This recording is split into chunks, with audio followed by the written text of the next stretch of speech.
Hello and welcome to happy cinema. ఈరోజు 'కవిన్' నటించిన 'kiss' movie యొక్క రివ్యూ అయితే చూద్దాం. ఈ సినిమా కథ చూసుకుంటే, ఈ సినిమాలో మన హీరో వచ్చేసి ఒక మ్యూజిక్ డైరెక్టర్ అయితే ఉంటాడు. ఈయనకైతే లవ్ అంటే ఇష్టం ఉండదు. అదే విధంగా లవర్స్‌ని చూసినా గాని ఇష్టం ఉండదు ఈయనకి. ఇప్పుడు మన హీరోయిన్ వచ్చేసి ఒక బుక్ వచ్చేసి మన హీరోకి ఇవ్వడానికి పోతుంది. ఆ బుక్ వచ్చేసి మన హీరో దగ్గర వచ్చిన తర్వాత, మన హీరోకొచ్చేసి ఎవరైనా ఒక కపుల్స్ గాని, ఒక లవర్స్ గాని కిస్ చేసుకుంటే వాళ్ళ ఫ్యూచర్ అయితే ఈయనకి తెలుస్తుంటుంది. ఎలా ఇలా తెలుస్తుంది? ఇది నాకు మాత్రమే ఎందుకు జరుగుతుంది? దీని వెనకాల ఉన్న అసలు రహస్యం ఏంటని హీరో అయితే తెలుసుకోవాలని ప్రయత్నిస్తా ఉంటాడు. దీని తర్వాత ఏమేం జరిగిందనేదే ఓవరాల్‌గా మొత్తం సినిమా కథ. ఈ సినిమా కథ వచ్చేసి ఖచ్చితంగా చెప్పొచ్చు ఇదొక డిఫరెంట్ అటెంప్ట్ అని. ఈ సినిమా మీకు ఫ్యాంటసీ, రొమాంటిక్, కామెడీ జోనర్‌కైతే చెందుతుంది. ఈ సినిమాలో మెయిన్ హైలైట్ ఏంటంటే ఇంటర్వల్ టైమ్‌కైతే ఒక సర్ప్రైజ్ అయితే ఉంటుంది. అదేవిధంగా క్లైమాక్స్‌లో ఒక మంచి ఎమోషనల్ కనెక్ట్ అయితే ఉంటుంది. ఇవి 2 అయితే చాలా సూపర్‌గా అయితే వర్క్ అయింది ఈ సినిమాలో. సినిమాలో పెర్ఫార్మన్స్ వైస్ చూసుకుంటే 'కవిన్' గాని, 'ప్రీతి' గాని వాళ్ళ క్యారెక్టర్‌ని వాళ్ళు నీట్‌గా అయితే స్క్రీన్ మీద ప్రెజెంట్ అయితే చేశారు. అదే విధంగా ఈ సినిమాలో సపోర్టింగ్ క్యారెక్టర్‌గా చేసిన 'దేవయాని' గాని, 'ప్రభు' గాని, 'వీటీవి గణేష్' గాని, ఇంకా 'రావు రమేష్' గాని వీళ్ళంతా వాళ్ళ రోల్‌కి వాళ్ళు నీట్‌గానే చేశారనుకుంటా. అదే విధంగా దీంట్లో ఒక సర్ప్రైజ్ వాయిస్ ఓవర్ అయితే ఉంటుంది.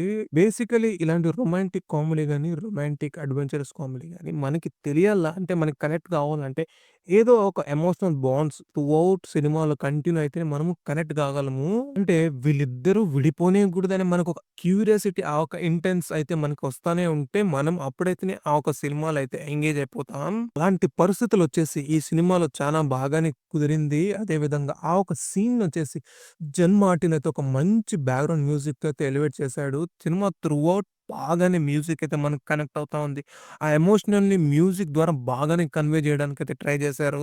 అదే విధంగానే సినిమాటోగ్రఫీ కూడా చాలా ఎక్సలెంట్‌గా వర్క్ చేస్తారు. మంచి కలర్స్ అయితే వాడారు. స్క్రీన్ చాలా బ్యూటిఫుల్‌గా ఉంటుంది. ప్రతి ఒక్క సీన్ వచ్చేసి చాలా రిచ్‌గా, చాలా కలర్‌ఫుల్‌గా అయితే ప్రెజెంట్ చేయాలని సినిమాటోగ్రాఫర్ అయితే ట్రై చేశాడు. సో, ఇంతలా బాగున్న సినిమాలో ఏం నెగెటివ్ అంటే నేను ముందుగానే చెప్పాను కదా! ఇదొక ఫ్యాంటసీ, రొమాంటిక్ కామెడీ డ్రామా అని.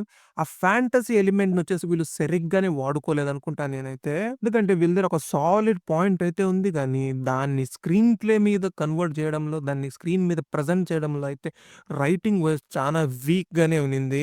అంతే కాకుండా ఈ సినిమాలో చెప్పిన కామెడీ గూడా నాకు సరిగ్గా ఎక్కలేదు. కొన్ని కొన్ని సీన్స్ అయితే నాకు చానా బోర్ అనిపించింది. బేసికల్లీ ఈ టీమ్ వచ్చేసి రైటింగ్ సైడ్ ఇంకొంచెం బాగా కాన్సంట్రేట్ చేసి ఒక మంచి సీన్స్ రాసుండొచ్చు. ఎందుకంటే వీళ్ళ దగ్గర చాలా సూపర్ పాయింట్ అయితే ఉంది గానీ దాన్ని స్క్రీన్ మీద ప్రెజెంట్ చేయడంలో ఫెయిల్ అయిందని నేనైతే అనుకుంటా. ఇంకొకటి నాకు మెయిన్ ఏమనిపించిందంటే హీరో వచ్చేసి ఒక మ్యూజిక్ డైరెక్టర్‌ని ఇంట్రొడ్యూస్ చేశారు. దానికి సంబంధించిన ఏ ఒక్క సీన్ గాని, ఏ ఒక్క డైలాగ్ గాని, ఏ ఒక్క సిట్యుయేషన్ గాని ఏది ఉండదు. అలాంటప్పుడు హీరోని ఎందుకు ఒక మ్యూజిక్ డైరెక్టర్‌గా ఇంట్రొడ్యూస్ చేయాలని నాకైతే అర్థమే కాలేదు.